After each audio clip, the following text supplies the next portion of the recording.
حضرت سیدنا ابراہیم علیہ السلام نے جب حضرت سیدنا اسماعیل علیہ السلام کو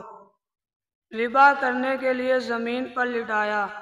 تو اللہ تعالیٰ کے حکم سے حضرت جبریل امین علیہ السلام جنت سے ایک دمبا لیے تشریف لائے اور دور سے بلند آواز میں فرمایا اللہ اکبر اللہ اکبر۔ جب حضرت ابراہیم علیہ السلام نے یہ آواز سنی تو اپنا سر آسمان کی طرف اٹھایا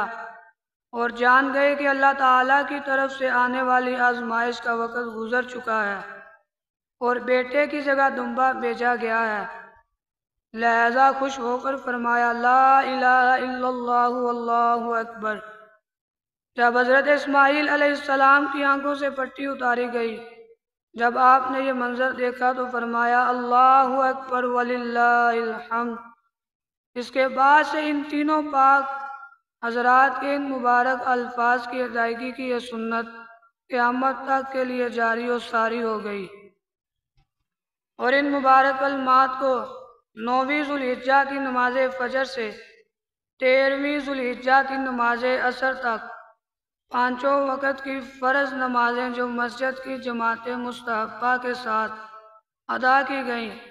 ان میں ایک بار بلند آواز سے تکبیر کہنا واجب ہے اور 3 بار افضل ہے۔ تکبیر تشریق سلام پھیرنے کے بعد فوراً کہنا واجب ہے اللہ اکبر اللہ اکبر، لا الہ الا اللہ واللہ اکبر، اللہ اکبر وللہ الحمد۔